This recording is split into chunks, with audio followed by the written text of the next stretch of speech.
সম্মানিত দিনী ভাই ও বোন, যারা একেবারে বেশি অভাবের মধ্যে আছেন, অনেক টাকা ঋণ করে ফেলেছেন, অভাব অনটন দূর হচ্ছে না, ঋণগুলো কোনোভাবেই পরিশোধ হচ্ছে না, ফজরের 2 রাকাত সুন্নত নামাজ পড়ে নবীজির শিখানো বরকতময় একটি ছোট্ট দোয়া মাত্র 7 বার পাঠ করুন।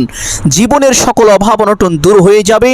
ঋণের পরিমাণ যদি পাহাড় সমানও হয়ে থাকে, তবুও তা কুদরতিভাবে পরিশোধ হয়ে যাবে। সুবহানাল্লাহ। আপনি অবাক হয়ে যাবেন, আশ্চর্য হয়ে যাবেন। এই আমলের বরকতে মহান আল্লাহ তাআলা আপনাকে এমন এমন জায়গা থেকে রিজিক দান করিবেন যা আপনি কখনো কল্পনাও করতে পারেননি। টাকা পয়সা ধন সম্পদ চতুর্দিক থেকে বৃষ্টির মতো আসতে থাকবে। কামাই রুজি ব্যবসা বাণিজ্যে তথা আপনার ইনকামের মধ্যে প্রচুর পরিমাণ উন্নতি ও বারাকা হবে। সুবহানাল্লাহ। সম্মানিত দিনী ভাই ও বোন আমার, আল্লাহর নবী মুহাম্মদুর রাসূলুল্লাহ সাল্লাল্লাহু আলাইহি ওয়াসাল্লাম পবিত্র হাদিসের মধ্যে ইরশাদ করেছেন, দুনিয়া এবং দুনিয়ার মধ্যে যাহা কিছু রয়েছে সমস্ত কিছুর চাইতেও উত্তম হলো ফজরের 2 রাকাত সুন্নত নামাজ। যেই ব্যক্তি ফজরের 2 রাকাত সুন্নত নামাজ পড়লো, সে যেন দুনিয়ার সবচেয়ে শ্রেষ্ঠ বস্তুটি অর্জন করে ফেলল। সুবহানাল্লাহ। নবীজি সাল্লাল্লাহু আলাইহি ওয়াসাল্লাম যেই দোয়ার কথা বলেছেন, এই বরকতময় সময়ে এই দোয়াটি যদি পাঠ করিতে পারেন, আপনার কপাল খুলে যাবে। আপনি যা চাইবেন আল্লাহ তাআলা আপনাকে তাই দান করিবেন।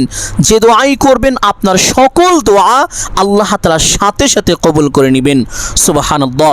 এই দোয়া সম্পর্কে আল্লাহর নবী মুহাম্মদুর রাসূলুল্লাহ, যেই নবীকে সৃষ্টি না করা হলে আসমান জমিন আখিরাত কুল কায়নাত কোনো কিছুই সৃষ্টি করা হতো না, সেই নবী মুহাম্মদুর রাসূলুল্লাহ সাল্লাল্লাহু আলাইহি ওয়াসাল্লাম আল্লাহর কসম করে এইভাবে বলেছেন, আমি ওই সত্তার শপথ করে বলছি যার হাতে আমার প্রাণ, যেই ব্যক্তি এই দোয়ার মাধ্যমে আল্লাহ তাআলার কাছে কোনো কিছু চায়, আল্লাহ তাআলা অবশ্যই তার চাওয়াকে পূরণ করে থাকেন, তার চাওয়াকে কখনোই ফিরিয়ে দেন না। যেই ব্যক্তি এই নামের মাধ্যমে তথা এই দোয়ার মধ্যে আল্লাহ তাআলার মহান কিছু নাম রয়েছে, নবীজি বলেছেন, যেই ব্যক্তি এই নামের মাধ্যমে আল্লাহকে ডাকে, আল্লাহ তাআলা অবশ্যই তার ডাকে সাড়া দিয়ে থাকেন। আল্লাহ তাআলা কখনোই তার উপরে রাগান্বিত হয়ে বা গুসা করে থাকতে পারেন না। সুবহানাল্লাহ। সম্মানিত দিনী ভাই বোন, আজ আপনাদেরকে এমনই একটি পাওয়ারফুল শক্তিশালী গুরুত্বপূর্ণ দোয়ার কথা বলে দিব। এই দোয়াটি এই নিয়মে যদি পাঠ করিতে পারেন, আমি যেই নিয়মে বলে দিব, যদি পাঠ করিতে পারেন, আল্লাহ তাআলা অবশ্যই আপনার মনোবাসনা সকল আশা আকাঙ্ক্ষা চাওয়া পাওয়া পূরণ করে দিবেন। সুবহানাল্লাহ। সম্মানিত দিনী ভাই ও বোন আমার, আমলটি কখন করিবেন, কিভাবে করিবেন, প্রত্যেকটি বিষয় আপনাদেরকে সুস্পষ্টভাবে বলে দিব। সকলেই গভীর মনোযোগ দিয়ে শুনবেন ইনশাআল্লাহ। এই আমলটি করার জন্য ফজরের আজান হওয়ার সাথে সাথে ঘুম থেকে উঠে যাবেন, অতঃপর উত্তম রূপে ওযু করবেন। ওযুর পূর্বে ছোট্ট 2টি বিষয় অবশ্যই লক্ষ্য করিবেন। 1 নম্বর বিষয় হলো ওযুর পূর্বে ওযুর নিয়ত করা। অনেকেই জানেন না ওযুর নিয়ত কিভাবে করতে হয়, অথচ কিতাবের মধ্যে এসেছে ওযুর পূর্বে নিয়ত না করিলে ওযু পরিপূর্ণ হয় না। এই জন্য সম্মানিত দিনী ভাই বোন, অবশ্যই ওযুর পূর্বে ওযুর নিয়তটি এইভাবে করিবেন। আপনি আপনার মনে মনে সংকল্পনা করিবেন বা এই ধারণা করিবেন যে এখন আমি আল্লাহ তাআলার সন্তুষ্টির জন্য ওযু করছি। এতটুকু আপনি মনে মনে ধারণা করলেই আপনার ওযুর নিয়ত হয়ে যাবে। অতঃপর বিসমিল্লাহ বা বিসমিল্লাহির রহমানির রহিম সম্পূর্ণ পাঠ করিতে পারেন। একবার বিসমিল্লাহ পাঠ করে তারপরে ওযু আরম্ভ করিবেন। ওযুর প্রত্যেকটি অঙ্গ প্রত্যঙ্গ গভীর মনোযোগ সহকারে ধৌত করিবেন। ওযু শেষ করে আপনার ডান হাতের শাহাদাত আঙ্গুলটি আসমানের দিকে সোজা করে দিয়ে একটি ছোট্ট কালিমা একবার যদি পাঠ করিতে পারেন, আল্লাহর নবী মুহাম্মদুর রাসূলুল্লাহ সাল্লাল্লাহু আলাইহি ওয়াসাল্লাম বলেছেন, আল্লাহ তাআলা আপনার জন্য জান্নাতের 8টি দরজা খুলে দিবেন। আপনি জান্নাতের যেই কোনো দরজা দিয়ে ইচ্ছে সেই দরজা দিয়ে সসম্মানে বিনা হিসাবে জান্নাতে প্রবেশ করতে পারবেন। আপনার জন্য কোনো বাধাই থাকবে না। সুবহানাল্লাহ। সম্মানিত দিনী ভাই বোন আমার, আপনি যদি চান আপনার জান্নাতে যাওয়ার পথ অতি সহজ হোক, সুগম হোক, তাহলে অবশ্যই প্রত্যেক ওযুর পরে ছোট্ট কালিমাটি একবার এইভাবে পাঠ করিবেন। আশহাদু আল্লা ইলাহা ইল্লাল্লাহু ওয়াহদাহু লা শারীকা লাহ ওয়া আশহাদু আন্না মুহাম্মাদান আবদুহু ওয়া রাসূলুহু কালিমাটি পাঠ করা শেষ করে একটি পবিত্র স্থানে চলে যাবেন। গিয়ে কিবলামুখী হয়ে দাঁড়িয়ে ফজরের 2 রাকাত সুন্নত নামাজ পড়বেন। ফজরের 2 রাকাত সুন্নত নামাজের প্রথম রাকাতে সূরা ফাতিহা পাঠ করার পরে একবার সূরাতুল আল কাফিরুন তথা কুল ইয়া আইয়ুহাল কাফিরুন এই সূরাটি পাঠ করার চেষ্টা করবেন। না পারলে অন্য যে কোনো একটি সূরা পাঠ করে নেবেন ইনশাআল্লাহ। এবং দ্বিতীয় রাকাতে সূরা ফাতিহা পাঠ করার পরে অবশ্যই একবার সূরাতুল আল ইখলাস তথা কুল হুয়াল্লাহর এই মহামূল্যবান আল্লাহ তাআলার প্রিয়, নবীজির প্রিয়, সাহাবীদের প্রিয়, সমস্ত মুসলমানের প্রিয় এই ছোট্ট সূরাটি পাঠ করিবেন ইনশাআল্লাহ। এই বরকতময় 2টি সূরা দিয়ে ফজরের 2 রাকাত সুন্নত নামাজ সম্পূর্ণ করবেন। ফজরের 2 রাকাত সুন্নত নামাজ শেষ করে সে স্থানে বসে সর্বপ্রথম একটি ছোট্ট ইস্তেগফার পাঠ করিবেন। এই ইস্তেগফারের ব্যাপারে পবিত্র হাদিসের মধ্যে এসেছে। হাদিসটি বর্ণনা করেছেন আল্লাহর নবী সাল্লাল্লাহু আলাইহি ওয়াসাল্লামের চাচাতো ভাই হযরত আব্দুল্লাহ ইবনে আব্বাস রাদিয়াল্লাহু তাআলা আনহু। তিনি বলেছেন, আল্লাহর নবী সাল্লাল্লাহু আলাইহি ওয়াসাল্লাম বলেন, যেই ব্যক্তি দুনিয়ায় এই ইস্তেগফার বেশি বেশি পাঠ করে আল্লাহ তাআলা তার গুনাহ খাতা মোচন করে দেন, তার অভাব অনটন দূর করে দেন এবং আল্লাহ তাআলা তাকে এমন এমন জায়গা থেকে রিজিক দান করে থাকেন যা সে কখনো কল্পনাও করতে পারেনি। সুবহানাল্লাহ। সম্মানিত দিনী ভাই ও বোন আমার, আপনি যদি আল্লাহ তাআলার পক্ষ থেকে অকল্পনীয়ভাবে রিজিক পেতে চান তাহলে এই ছোট্ট ইস্তেগফারটি উঠতে বসতে চলতে ফিরতে যখনই সময় পাবেন বেশি বেশি পাঠ করিবেন। ইস্তেগফারটি হলো আস্তাগফিরুল্লাহাল্লাযী লা ইলাহা ইল্লা হুয়াল হাইয়ুল কাইয়্যুম ওয়া আতুবু ইলাইহি। আর যদি এই ইস্তেগফারটি না পারেন বা পাঠ করা কষ্ট হয়ে যায় তাহলে এই ছোট্ট ইস্তেগফারটি পাঠ করিবেন, আস্তাগফিরুল্লাহ। আমলের সময় কমপক্ষে 3 বার পাঠ করিবেন। ইস্তেগফারটি পাঠ করা শেষ করে একটি ছোট্ট দুরূদ পাঠ করিবেন। এই দুরূদের ব্যাপারে পবিত্র হাদিসের মধ্যে আল্লাহ নবী সাল্লাল্লাহু আলাইহি ওয়াসাল্লাম বলেছেন, যেই ব্যক্তি দুনিয়ায় এই দুরূদ যত বেশি পাঠ করবে ওই ব্যক্তি কাল হাসরের ময়দানে আমি রাসূলের তত বেশি নিকটবর্তী হবে।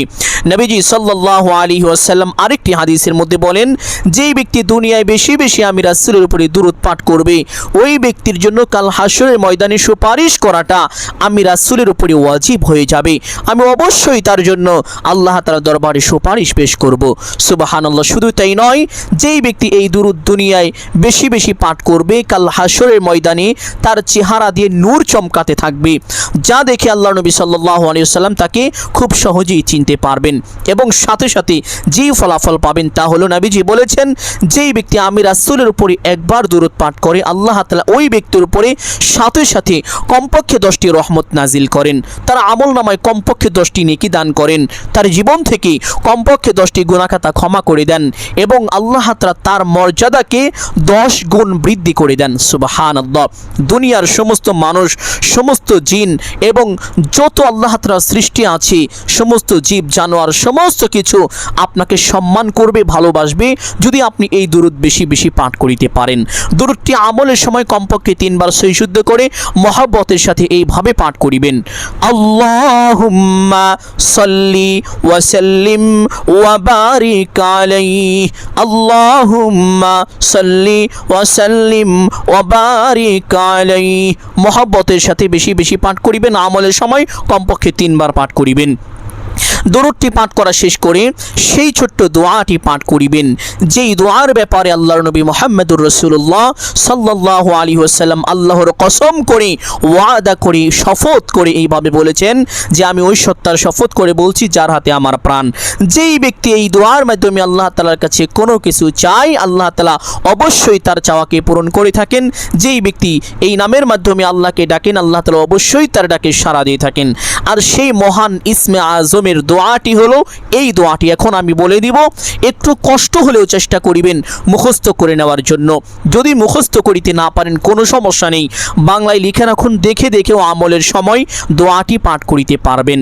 দোয়াটি হলো আল্লাহুম্মা ইন্নী আসআলুকা বিআন্নী আশহাদু আন্নাকা আনতাল্লাহু লা ইলাহা ইল্লা আনতা আহাদুস সামাদুল্লাযী লাম ইয়ালিদ ওয়া লাম ইউলাদ ওয়া লাম ইয়াকুল লাহু কুফুয়ান আহাদ। দোয়াটি এইভাবে মহব্বতের সাথে সই শুদ্ধ করে 7 বার পাঠ করিবেন। 7 বার দোয়াটি পাঠ করার পরে নবীজির উপরে মহব্বতের সাথে সেই ছোট্ট দুরূদটি আবার 3 বার পাঠ করিবেন। আল্লাহুম্মা সাল্লি ওয়া সাল্লিম ওয়া বারিক আলাইহি। অতঃপর মোনাজাত করবেন। এই মোনাজাতের মধ্যে আপনি যা চাইবেন আল্লাহ তাআলা আপনাকে তাই দান করিবেন। যে দোয়াই করবেন আপনার প্রত্যেকটি দোয়া আল্লাহ তাআলা কবুল আর মঞ্জুর করে নেবেন। সুবহানাল্লাহ। মোনাজাত শেষ করে অবশ্যই মহব্বতের সাথে নবীজির উপরে যে কোনো একটি দুরূদ একবার পাঠ করে নেবেন ইনশাআল্লাহ। তাহলে আপনার দোয়ার সাথে সাথে আল্লাহ তাআলার দরবারে পৌঁছে যাবে, কবুল আর মঞ্জুর হয়ে যাবে। সুবহানাল্লাহ। সম্মানিত দিনী ভাই ও বোন আমার, আমি আশা করছি আজকের এই আমলটি আপনাদের সকলের জন্য অত্যন্ত গুরুত্বপূর্ণ এবং উপকারী ছিল। অতএব সকলকে বলবো সদকায়ে জারিয়ার উদ্দেশ্যে কমপক্ষে একটি হলেও শেয়ার করে দিবেন। যদি আলোচনাটি ভালো লাগে অবশ্যই ভিডিওতে একটি লাইক করবেন, কমেন্টে আমিন বলে দোয়ায় শরীক থাকবেন। যারা এই চ্যানেলের নতুন দর্শক রয়েছেন চেষ্টা করবেন চ্যানেলটি সাবস্ক্রাইব করে রাখার জন্য। সকলের জন্য অন্তর থেকে দোয়া করি আল্লাহ তাআলা সকলকে ভালো রাখুন, সুস্থ রাখুন, জানে মালে কামাই রুজি ব্যবসা বাণিজ্যে প্রচুর পরিমাণ উন্নতি ও বরকত দান করুন। সকলেই বলি আমিন সুম্মা আমিন। আসসালামু আলাইকুম ওয়া রাহমাতুল্লাহি ওয়া বারাকাতুহু।